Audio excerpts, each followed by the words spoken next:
সবাই কেমন আছেন? আজকের ভিডিওতে আসুন শিখি কিভাবে একটি ইউপিএস এর টপ কভার খুলতে হয়। এর আইসোলেশন ট্রান্সফরমার, ইউপিএস ট্রান্সফরমার এবং ইউপিএস এর বিভিন্ন সার্কিট বোর্ড শনাক্ত করুন। উদ্দেশ্য: এই ভিডিও শেষে আপনি সক্ষম হবেন প্রথম, কম্পিউটার ইউপিএস এর প্রধান বিভাগটি চিহ্নিত করুন। দ্বিতীয়, কম্পিউটার ইউপিএস এ ব্যবহৃত উপাদানগুলি শনাক্ত করুন। আসুন আমরা এই প্র্যাকটিক্যালটি করার জন্য প্রয়োজনীয় টুলস, সরঞ্জাম এবং উপকরণ সংগ্রহ করি। কম্পিউটার ইউপিএস 650 ভোল্ট অ্যাম্পিয়ার একটি সেট। ট্রেনিজ টুল কিট একটি সেট। পদ্ধতি: টাস্ক 1, কম্পিউটার ইউপিএস এর প্রধান বিভাগগুলির শনাক্তকরণ। ধাপ 1, পাওয়ার সোর্স থেকে ইউপিএস ইউনিট আনপ্লাগ করুন এবং কম্পিউটার, মনিটর এবং পেরিফেরাল সহ যে কোনো সংযুক্ত ডিভাইস সংযোগ বিচ্ছিন্ন করুন। নিশ্চিত করুন যে ইউপিএস বন্ধ আছে এবং এটির সাথে সংযুক্ত কোনো সক্রিয় শক্তি উৎস নেই। ধাপ 2, পাশের প্যানেলে উপস্থিত স্ক্রুগুলি সরান এবং ইউপিএস ইউনিটটি খুলুন। ধাপ 3, একবার ঘেরোটি খোলা হলে ইউপিএস ইউনিটের ভিতরে ব্যাটারি বিভাগটি শনাক্ত করুন। ব্যাটারি ক্ল্যাম্প খুলে ফেলুন বা ব্যাটারি টার্মিনাল কানেক্টরগুলি সরিয়ে ফেলুন এবং ব্যাটারি বের করুন। সিপিইউ কেস খোলার আগে ইএসডি পাওয়ার ডিসচার্জ করতে ক্যাবিনেটের বাইরের কভার স্পর্শ করুন। ধাপ 4, তারগুলি নোট করুন এবং সার্কিট বোর্ডটি সাবধানে তুলুন। ধাপ 5, ইউপিএস এর জরুরি সেকশনগুলি শনাক্ত করুন এবং অবজারভেশনসগুলি নোট ডাউন করুন। সিরিয়াল নাম্বার 1, ইউপিএস এ প্রধান বিভাগ। মাইক্রোকন্ট্রোলার। বর্ণনা: মাইক্রোকন্ট্রোলার ইউপিএস এর সামগ্রিক ক্রিয়াকলাপ নিয়ন্ত্রণের জন্য দায়ী। এটি ইনপুট পাওয়ার মনিটরিং, ব্যাটারি চার্জিং এবং ডিসচার্জিং, ইনভার্টার অপারেশন এবং লোড ব্যবস্থাপনার মতো ফাংশনগুলি তত্ত্বাবধান করে। Number 2, transformer. একটি ইউপিএস ইউনিটের ইনপুট ট্রান্সফরমারটি ইউপিএসকে ইনপুট পাওয়ার উৎস থেকে বিচ্ছিন্ন করার জন্য দায়ী, যেমন মেইন ইউটিলিটি পাওয়ার। এটি ইউপিএস সিস্টেমের মধ্যে আরও প্রক্রিয়াকরণের জন্য উপযুক্ত স্তরে মেইন সরবরাহ থেকে ভোল্টেজকে নিচে নামিয়ে দেয়। Number 3, battery. ইউপিএস সিস্টেমে ব্যাটারির প্রাথমিক কাজ হল মেইন ইউটিলিটি পাওয়ার ব্যর্থ হলে বা ভোল্টেজ স্যাগস, সার্জেস বা আউটেজেস মতো ব্যাঘাত ঘটলে ব্যাকআপ পাওয়ার সরবরাহ করা।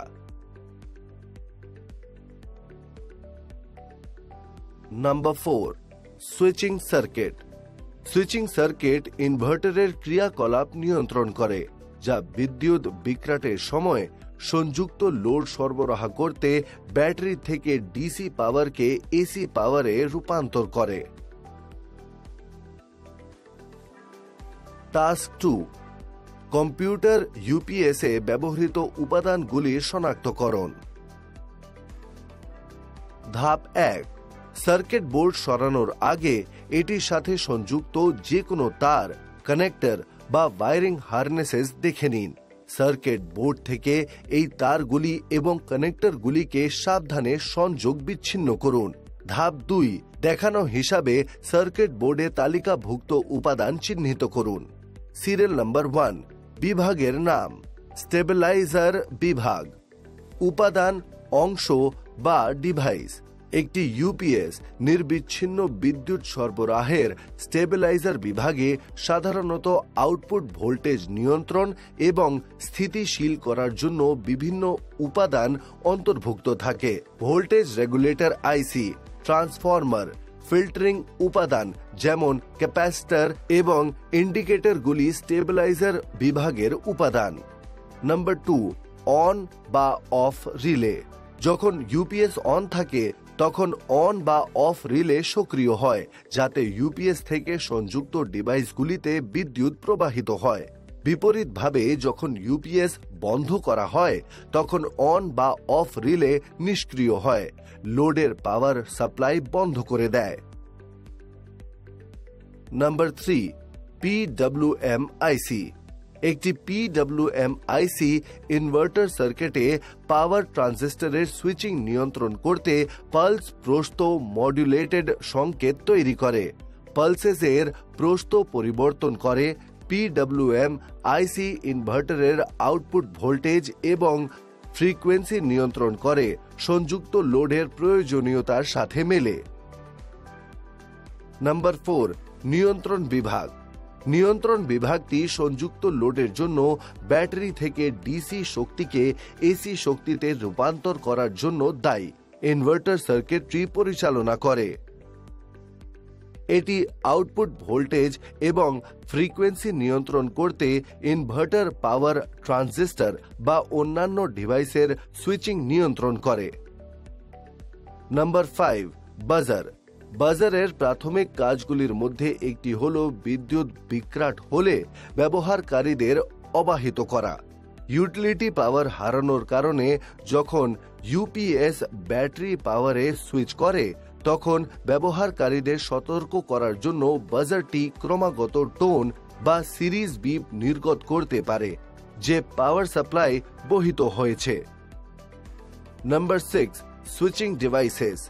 ইউপিএস সিস্টেমগুলিকে তাদের কার্য সম্পাদন করতে এক ফর্ম থেকে অন্য ফর্মে শক্তি রূপান্তর করতে হবে। সুইচিং ডিভাইসগুলি এই রূপান্তর প্রক্রিয়াটিকে সহজতর করে, যেমন ডিসি পাওয়ারকে ব্যাটারি থেকে এসিতে লোড করার জন্য রূপান্তর করা। আধুনিক সুইচিং ডিভাইস যেমন মসফেটস এবং আইজিবিটিস উচ্চ দক্ষতা এবং দ্রুত সুইচিং গতি প্রদান করে, পাওয়ার লস কমিয়ে দেয় এবং সামগ্রিক ইউপিএস দক্ষতা উন্নত করে।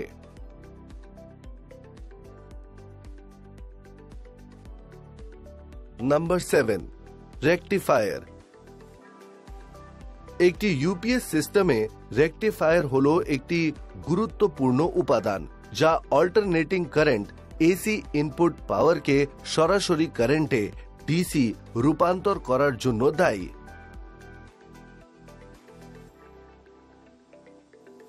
সংশোধনকারী বিভাগে ডায়োড এবং ক্যাপাসিটর রয়েছে। Number 8, fuse. Utility power source থেকে উদ্ভূত ওভার কারেন্ট থেকে রক্ষা করার জন্য প্রায়শই ইউপিএস এর ইনপুট সাইডে ফিউজগুলি স্থাপন করা হয়। এই ফিউজগুলি ইউপিএস এবং সংযুক্ত লোডগুলিকে অত্যাধিক স্রোত থেকে রক্ষা করে যা শর্ট সার্কিট, ওভারলোড বা বাহ্যিক বিদ্যুৎ সরবরাহে অন্যান্য ত্রুটির ফলে হতে পারে। Number 9, AC auxiliary input. একটি ইউপিএস ইউনিটে এসি অক্সিলারি ইনপুট একটি অতিরিক্ত ইনপুট পোর্টকে বোঝায় যা ইউপিএস কে প্রাথমিক ইউটিলিটি গ্রিড ছাড়া অন্য একটি বাহ্যিক এসি পাওয়ার উৎস দ্বারা চালিত করার অনুমতি দেয়। রিক্যাপ। এই ভিডিওতে আমরা আলোচনা করেছি কিভাবে করতে হয়। প্রথম, কম্পিউটার ইউপিএস এর প্রধান বিভাগটি চিহ্নিত করুন। দ্বিতীয়, কম্পিউটার ইউপিএস এ ব্যবহৃত উপাদানগুলি শনাক্ত করুন। দেখার জন্য ধন্যবাদ।